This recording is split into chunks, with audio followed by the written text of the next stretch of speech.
To worship is to stand in awe under a heaven of stars, before a flower, a leaf, in the sunlight, or a grain of sand.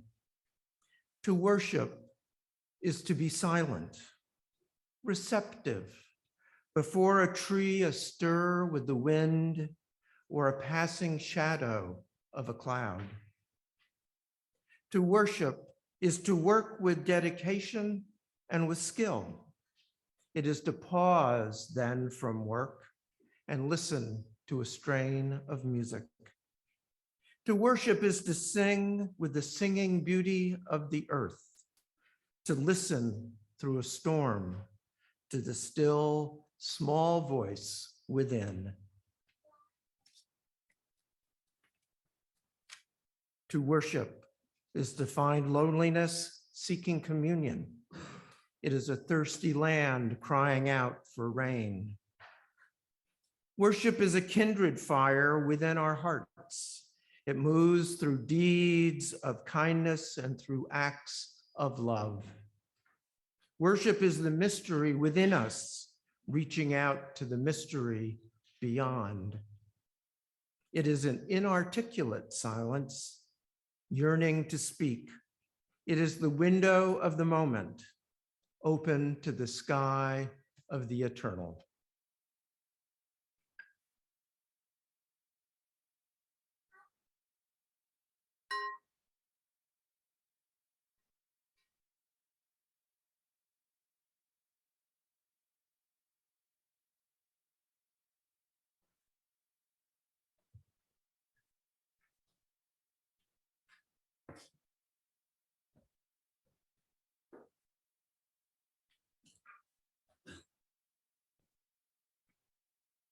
Welcome. I'm everyone. On behalf of the entire congregation, I welcome you to the Unitarian Universalist Church of the Shenandoah Valley.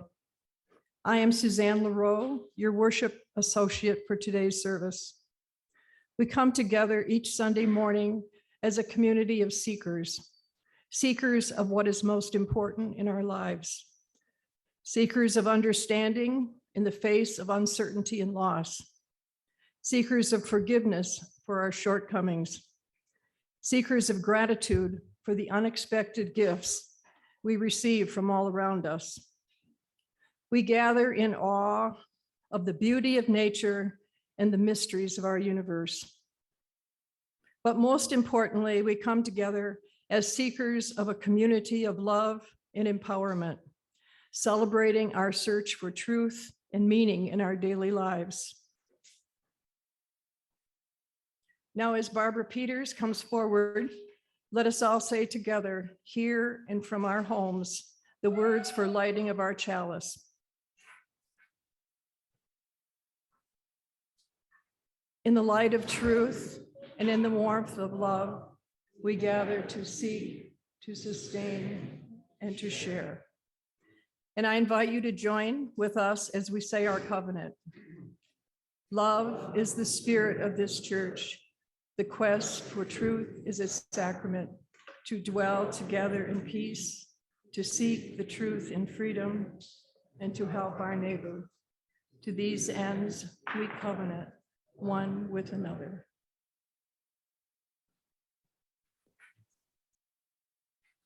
And now I invite you to rise in body or spirit as we sing hymn number 21, For the Beauty of the Earth.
morning. This morning, for the Time for All Ages, I'll be reading Lemonade Adventure by Naomi King. Once there was a town on the edge of the swamp in the sultry summer weather of far South Florida, between the alligators and the ocean.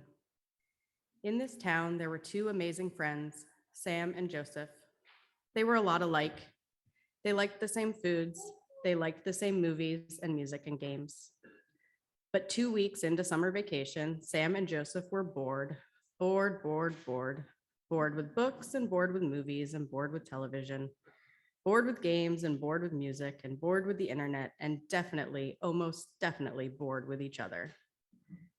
Then Joseph's father's car pulled up, and quick as a flash, the door was open, and Joseph's father shouted out quickly, "Hi boys, gotta run, just dropping off Grandpa Jay. See you later, have fun all y'all, bye." By the time these words had even made it to Joseph and Sam's ears, Joseph's father's car was pulling out of the driveway, and Grandpa Jay was sitting on his suitcase with his cane, blinking a little and cleaning his spectacles with an embroidered kerchief. Grandpa Jay introduced himself, and Sam introduced Joseph, and Joseph introduced Sam, and then they stood there looking at each other. "So it's summertime, boys. What are you doing for fun?" Sam and Joseph just looked at one another. "Fun? We had fun, but it's gone now. Now we're just bored." "Boards?" asked Grandpa Jay. "Yes, you should probably get some boards. Also some hammers, some nails, and some paint. Come on, boys, let's go find what we need." A brief while later, they were hammering boards together and painting. The boys asked Grandpa Jay what they should paint. He shrugged his shoulders and said, "I don't know what you should paint. You have colors and patterns and ideas of your own. Show them to the world." They did, and as they did, Joseph and Sam realized they were not bored. They were excited. That evening, they laughed and talked with Grandpa Jay about heroes and movies and transforming action figures. "Grandpa Jay, we love adventures. Tell us some of yours." And so Grandpa Jay did. He told of fixing engines and of splitting wood, of wandering lost in a desert, and of meeting his true love. Joseph and Sam hoped their lives might be as exciting as Grandpa Jay's was. At the end of the day, they thanked Grandpa Jay for all these grand adventure gifts, but he said to them, "Boys, every person has gifts and ideas and stories. Every person has adventures.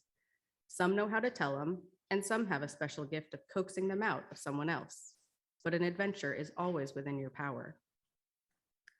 The boys went to sleep, having stored these words somewhere, but dreaming of the adventures they had heard. The next day, Sam and Joseph asked Grandpa Jay what they should do with what they had built. "What do you think we should do?"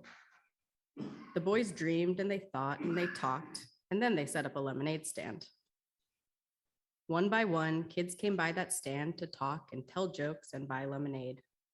Then the utility crew working on the electrical lines stopped at lunch and bought lemonade and talked about their boys when they had lemonade stands. And so it went. The weekend zipped by. It was time for Grandpa Jay to leave. He took each boy's hand in his to shake goodbye. Sam and Joseph each said, "Thank you, Grandpa Jay, and goodbye. Come back again. We hated being bored, and you fixed that." But Grandpa Jay put down their hands and looked at them steadily. "Boys, boredom is a choice. You each have gifts and ideas. So did all of those people you met. You each have stories. So did all of those people you met. The beginning of an adventure is always within your power. When I came here, I had forgotten that, and you reminded me. Thank you and goodbye." We may have to say goodbye at times, but when we have gratitude, we can remember the ways each person's life touches ours and continue to live with that gift. Let us join together in a time of meditation, spoken at first and followed by a time of silence. Today is the Sabbath, the traditional day of rest from the frantic pace that is our lives. We want to rest. We need to rest and allow the earth to rest. We need to reflect and to rediscover the mystery that lives within each one of us. We need a moment just to be present, to be open, to be reflective, to be in touch with our inner selves. There is war enough, there is hunger and sickness enough. there is death enough. Let us do our parts to be assured that there is peace enough in our lives. Let us feed the hungry and welcome the stranger. Let us quiet our troubled minds. Let us observe this Sabbath by making a space of quiet for simply being and letting be.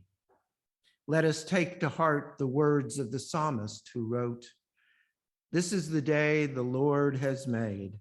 Let us rejoice and be glad."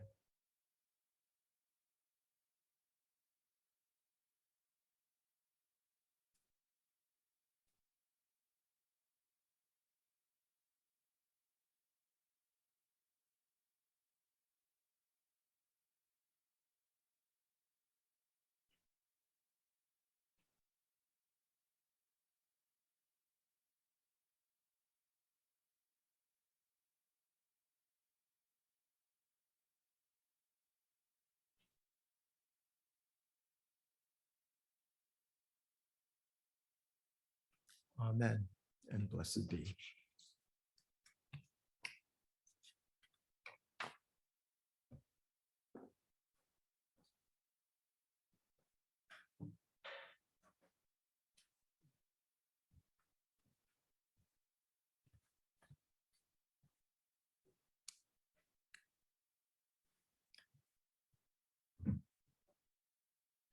I'd like to share a summer meditation by Robert T. Wetson. Now blows the wind with soft, relaxing warmth. The sun beats down, the schools are out. Children swarm in the playgrounds and the streets, and eager city folk, vacation bound, crowd the broad highways. The lakes and seashores lose their solitude, and all the world seems turned into a carnival. What of ourselves? There could be now deep peace, a time for soul searching. We might turn to examine our own lives, to sort and probe our tendencies of thought, to sift the truth from false in the things of doubt, the beautiful from the ugliness in the things unmarked. The sun beats down, it is time for pause. Even the trees seem resting for a time, as if to meditate and gather strength for the more strenuous times that lie ahead. And shall not we, here in the unfinished clay, half molded, that still waits on us to think what we have been, and as we are, still yet to have become? I don't know where you all get your sermon ideas, but mine often come from things I've read or heard or seen. But this morning's comes from something that I actually said from this pulpit a couple of weeks ago. That Sunday morning happened to be just gorgeous. The temperature was just right. The sun was shining, and there was just the right amount of breeze. On a scale of 1 to 10, the day was a 15. As an aside that morning, I mentioned that I thought such days epitomized what I think of as a moment of grace. Something unearned, something unexpected, something that simply stirs the soul. But what is this thing we call grace? How do we know if we've ever experienced it? How would we describe it? Well, it turns out that the word grace is more complex and interesting than I had thought. According to my linguist daughter, the term polysemous is used to describe words having many meanings. And surely grace is just one of those words. Its origins can be traced back to the Latin. Can't all origins be traced back to the Latin? Gratia, meaning favor, esteem, regard, pleasing quality, goodwill, and gratitude. For example, a dancer might be described as gifted with grace. We can say that a person handled a difficult situation with grace and dignity. Sometimes a person can be said to grace an event simply with their presence. And certain members of the royal family are addressed as Your Grace. In business, there is often a no penalty grace period to complete a transaction. And there are social graces, those skills that are needed for behaving in a polite society and in social situations. Pieces of art can be said to grace a garden. And if you are in someone's good graces, that person likes you and has a high opinion of you. Grace can be used sarcastically, as in they finally decided to grace us with their presence, showing up 20 minutes late to dinner.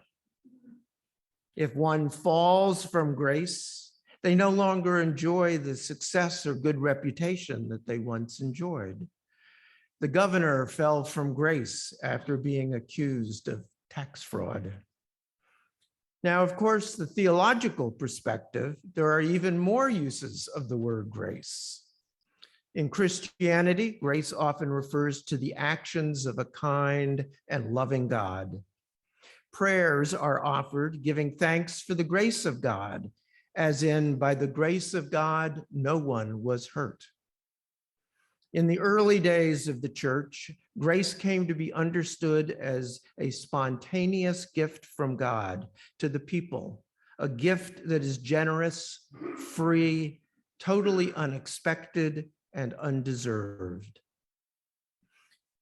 Grace also refers to the help or kindness that God gives or shows to people. Prayers are offered giving thanks for God's grace.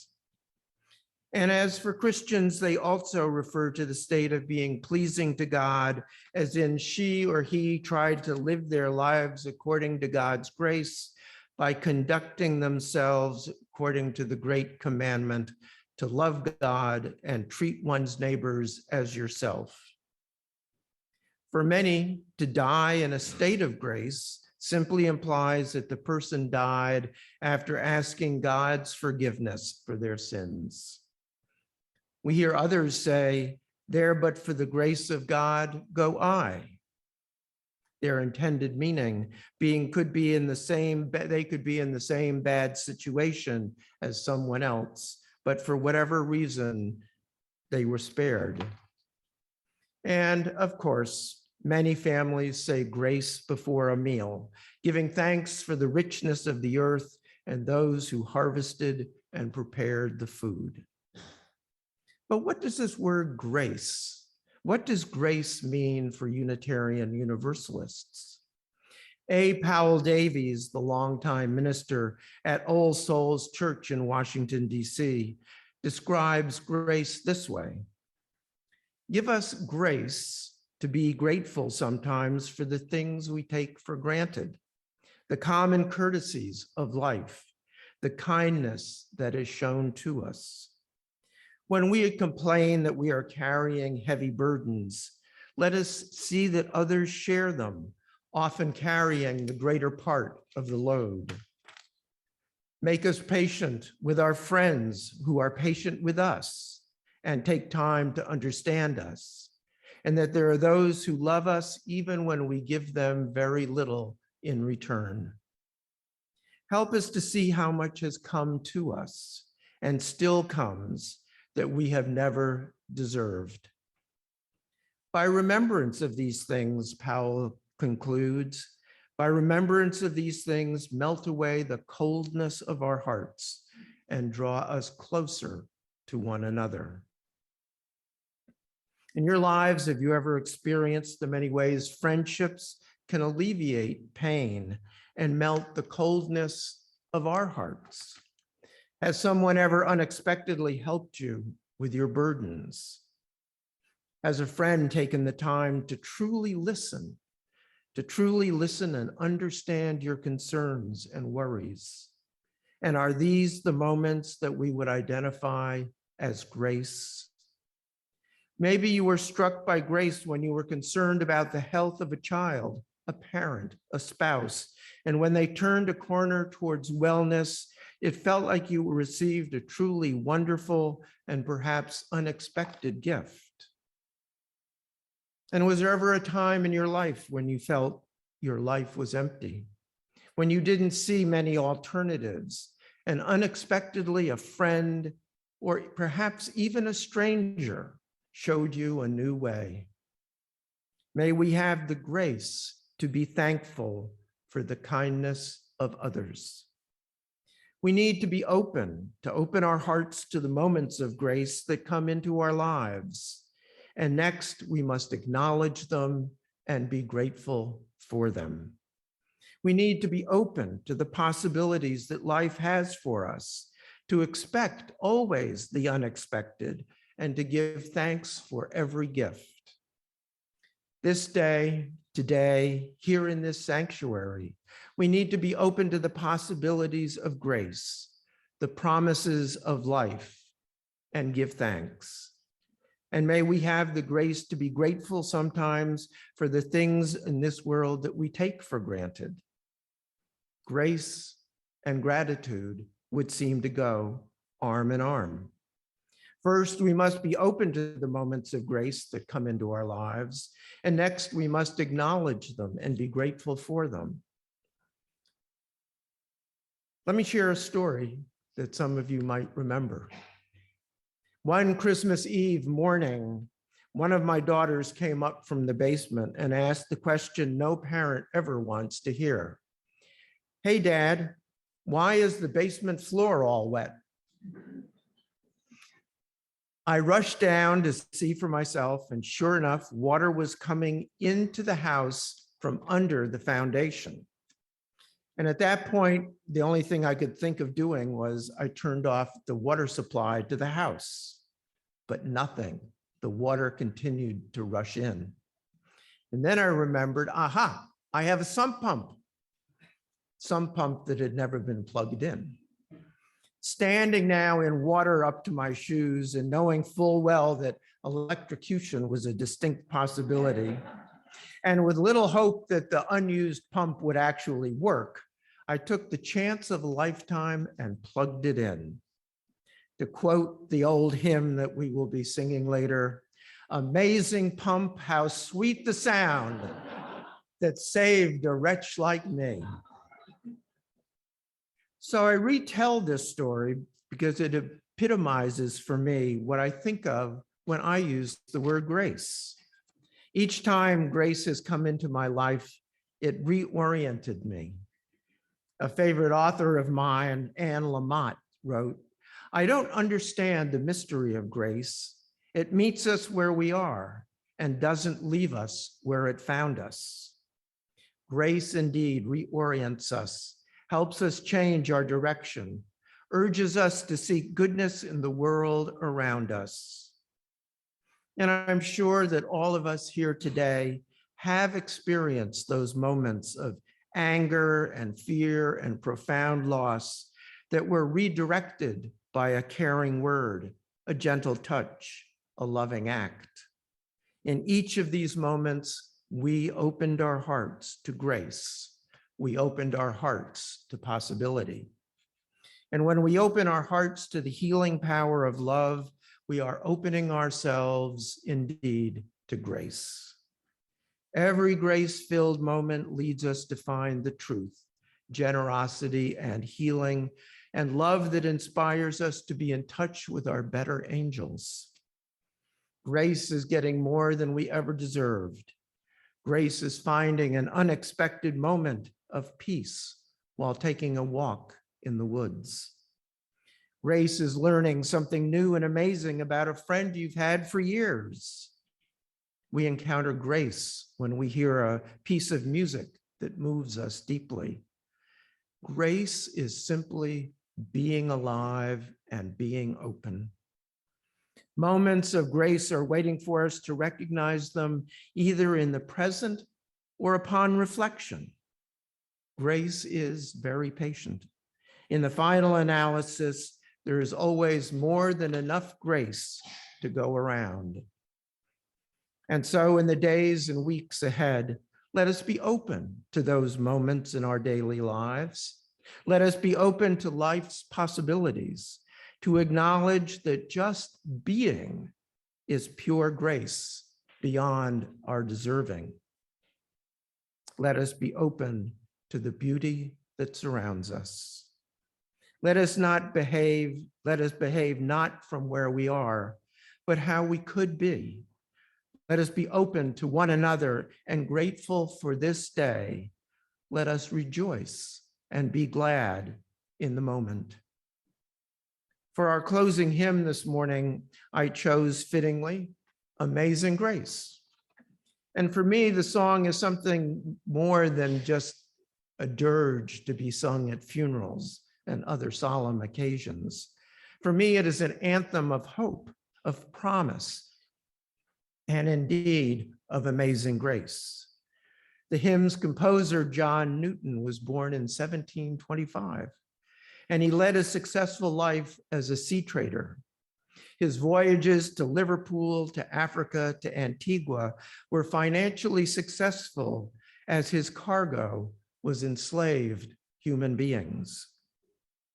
Following a near-death experience during a shipwreck, Newton returned home and at just the age of 30, gave up the life of a sea captain and began to study Hebrew and Greek.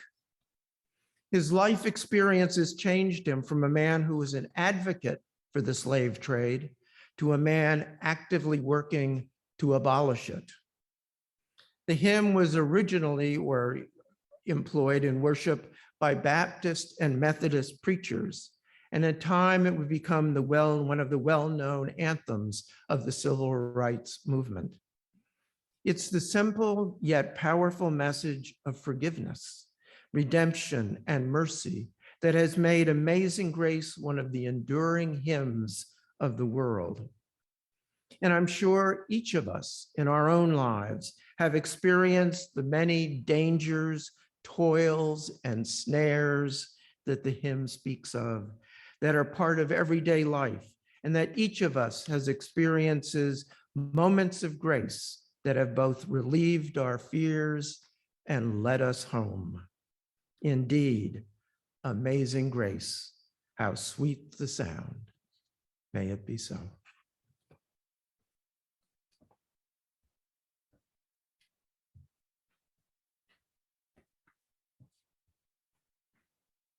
Today is monthly Share the Plate, and our friend Alice Lees is going to come up and share her experience of being a 4-H'er and why we should support them.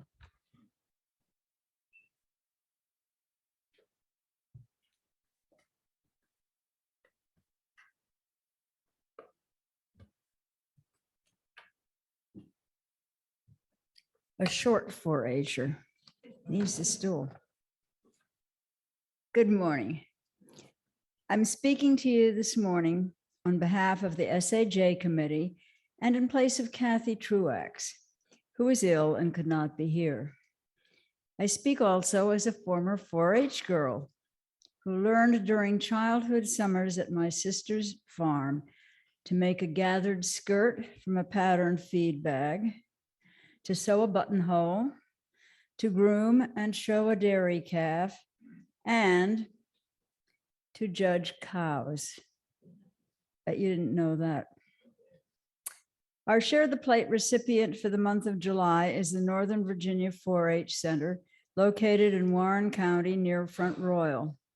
The 4-H Center, nestled in 220 acres in the Blue Ridge Mountains, serves as the host site for camps, in addition to providing resource and outdoor education to all students, regardless of race, color, or creed, and/or physical challenges. Current hopes are to build an ADA-approved ropes course for children and adults with physical challenges, retreats for veterans who have been wounded physically and/or mentally, activities for young adults with mental impairments, and respite for families dealing with illness. Even as I speak, camps are in session, facilitating proven learning programs for youth, families, and adults that educate, inspire, and connect. The center's vision is to improve all aspects of the world in which we live, work, and play through recreation, education, leadership, and life skill development.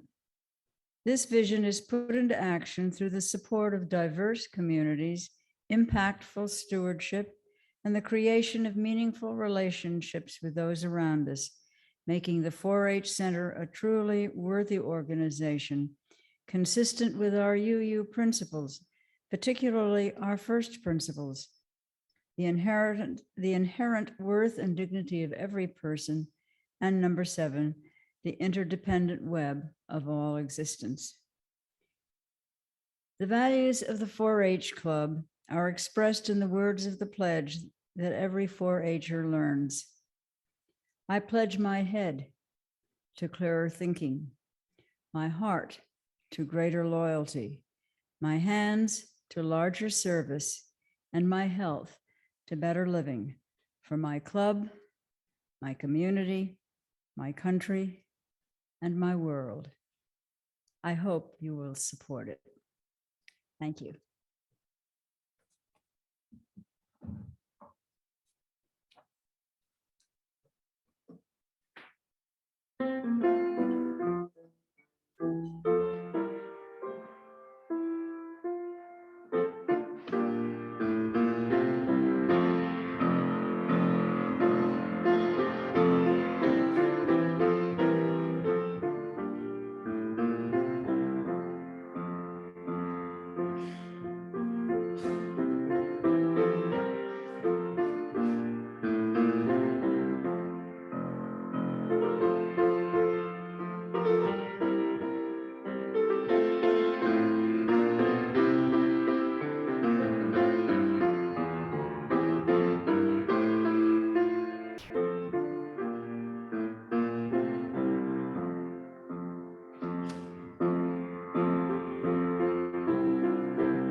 So please rise in body and spirit as we sing hymn number 205, Amazing Grace.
Now, Barbara Peters will come forth as we extinguish the flame. We'll say here and from our homes the words for extinguishing our chalice. We extinguish this flame, but not the light of truth, the warmth of our community, or the fire of commitment. These we carry in our hearts until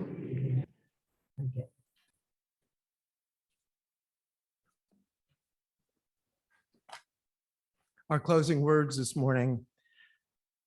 For the Joyful by Bernadette R. Burns. For the joyful, may jubilant songs echo in our hearts well beyond fading memories. For the sorrowful, may the gentle songs of solace bring lasting healing to our hearts and minds. For the angry, may we join our voices together in songs of protest and hope. For the mindful, may we sing praises of earth's beauty and honor the unique songs of all things. For all of us here in our community and in our world, may we sing to the morning and evening stars as they guide our journey. And as you go on your journey this week, may it be all that you hope that it will be. Amen and blessed be.